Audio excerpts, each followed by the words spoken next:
प्राचीन काल में राजाओं और आर्षियों के समय में सागर नाम के एक महान राजा थे। उन्होंने अपनी प्रभुता घोषित करने के लिए एक भव्य अश्वमेध यज्ञ करने का निर्णय लिया। इस यज्ञ के लिए विशेष घोड़े को स्वतंत्र रूप से घूमने के लिए छोड़ दिया गया, लेकिन इंद्र देवता ने ईर्ष्या के कारण उसे चुरा लिया और आर्ष कपिल के आश्रम के पास छिपा दिया। राजा सागर के 60,000 पुत्र घोड़े को खोजने के लिए दृढ़ संकल्पित थे। अंततः उन्होंने घोड़े को कपिल के आश्रम के पास पाया। उन्होंने गलती से कपिल आर्ष को चोर समझ लिया और उन पर आरोप लगा दिया। उनके अपमान से क्रोधित होकर कपिल आर्ष ने अपनी प्रबल दृष्टि से सभी पुत्रों को भस्म कर दिया।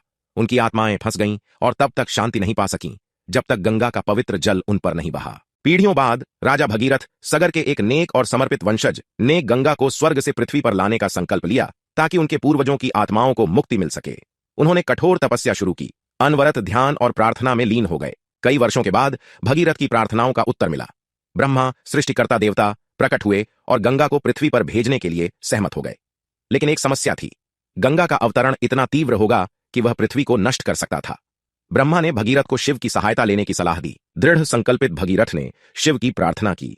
शिव उनकी भक्ति से प्रभावित हुए और सहायता करने के लिए तैयार हो गए। जब गंगा स्वर्ग से अवतरित हुई तो उसने शिव के सिर पर प्रहार किया। शिव ने शांतिपूर्वक अपनी जटाओं में गंगा की धार को पकड़ लिया, जिससे जल धीरे धीरे बहने लगा। शिव की जटाओं से गंगा 7 धाराओं में बंट गई और उनमें से एक भगीरथ के पीछे पीछे चली। भगीरथ गंगा को लेकर उस स्थान पर पहुंचे जहां उनके पूर्वजों की राख पड़ी थी। जैसे ही गंगा का पवित्र जल उन राख पर बहा, सगर के पुत्रों की आत्माओं को मुक्ति मिली। इस प्रकार भगीरथ की तपस्या और भक्ति के माध्यम से पवित्र नदी गंगा स्वर्ग से पृथ्वी पर अवतरित हुई, जिससे पवित्रता और जीवन का संचार हुआ। यह दिव्य हस्तक्षेप और अदम्य संकल्प की कहानी युगों युगों से मनाई जाती रही है, जो हमें भक्ति की शक्ति और गंगा की पवित्रता की याद दिलाती है।